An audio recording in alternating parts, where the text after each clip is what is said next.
नमस्ते, स्वागत है आपका मिथिक मैंथन में। आज हम हिंदू धर्म के उन प्राचीन और पवित्र ग्रंथों की बात करेंगे जिन्हें हम महापुराण कहते हैं। क्या आप जानते हैं कि हिंदू धर्म में कुल 18 महापुराण है। ये ग्रंथ न केवल धार्मिक शिक्षाओं का भंडार है, बल्कि जीवन के हर पहलू को समझाने वाले गहन ज्ञान के स्रोत भी हैं। आइए इन ग्रंथों का संक्षिप्त परिचय प्राप्त करते हैं।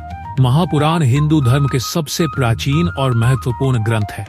इन्हें ऋषि वेदव्यास ने संकलित किया था। इन ग्रंथों में सृष्टि की उत्पत्ति, देवताओं और ऋषियों की कथाएं, धर्म, कर्म और मोक्ष के मार्ग की व्याख्या की गई है। पहला पुराण है ब्रह्म पुराण। इसमें सृष्टि की रचना, तीर्थ स्थानों का महत्व और धार्मिक कर्तव्यों का वर्णन है। दूसरा है पद्म पुराण, जो धर्म, भक्ति और ज्ञान के साथ साथ तीर्थ यात्रा का महत्व समझाता है।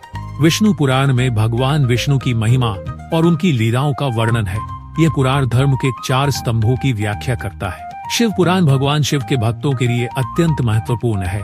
इसमें शिव की महिमा और उनकी लीलाओं का वर्णन है। भागवत पुराण, जिसे श्रीमद् भागवत भी कहते हैं, भगवान कृष्ण की लीलाओं और भक्ति योग पर आधारित है। नारद पुराण संगीत, कला और भक्ति पर केंद्रित है। इसमें नारद मुनि के उपदेश शामिल है। मार्कंडेय पुराण में दुर्गा सप्तशती और देवी महात्म्य का विशेष उल्लेख है।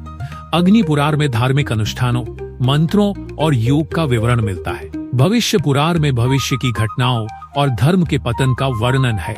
ब्रह्मवैवर्त पुराण राधा कृष्ण की लीलाओं और भक्ति पर आधारित है। लिंग पुराण भगवान शिव के शिवलिंग स्वरूप की महिमा का वर्णन करता है। वराह पुराण भगवान विष्णु के वराह अवतार और पृथ्वी की रक्षा की कथा पर आधारित है। स्कंद पुराण सबसे बड़ा पुराण है, जिसमें तीर्थ यात्रा और धर्म की व्याख्या की गई है। वामन पुराण में भगवान विष्णु के वामन अवतार की कथा है। कूर्म पुराण में समुद्र मंथन और भगवान विष्णु के कूर्म अवतार का वर्णन है।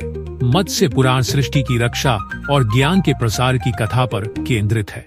गरुड़ पुराण मृत्यु, आत्मा की यात्रा और कर्म के फल का वर्णन करता है। अंत में ब्रह्मांड पुराण में सृष्टि के रहस्यों और ब्रह्मांड की उत्पत्ति का विवरण है। महापुराणों को 3 मुख्य वर्गों में बांटा जा सकता है। सत्वगुण, जो भक्ति और ज्ञान पर आधारित है, जैसे विष्णु पुराण और भागवत पुराण। रजस गुण, जो कर्म और इच्छाओं पर केंद्रित है, जैसे ब्रह्म पुराण और पद्म पुराण। तमस गुण, जो विनाश और पुनरुत्थान पर आधारित है, जैसे शिव पुराण और लिंग पुराण। इन वर्गों का उद्देश्य व्यक्ति को उनके स्वभाव और जीवन के चरणों के अनुसार मार्गदर्शन देना है। महापुराणों की भाषा संस्कृत है और इनका लेखन गद्य और पद्य दोनों में किया गया है। इनमें कहानियों के माध्यम से जटिल विचारों को सरलता से समझाया गया है, जैसे शिव पुराण में शिव की कहानियां और भागवत पुराण में कृष्ण की लीलाएं। महापुराण केवल धार्मिक ग्रंथ नहीं है, ये भारत की संस्कृति, इतिहास और परंपराओं को संरक्षित करते हैं। जैसे स्कंद पुराण में तीर्थ स्थानों का उल्लेख मिलता है, जो आज भी यात्रियों के लिए मार्गदर्शक है। आज के युग में महापुराण हमें प्राचीन भारत की सोच, दर्शन और जीवन शैली को समझने का अवसर देते हैं। ये ग्रंथ न केवल आध्यात्मिक मार्ग दिखाते हैं, बल्कि नैतिकता, पर्यावरण और सामाजिक मूल्यों पर भी प्रकाश डालते हैं।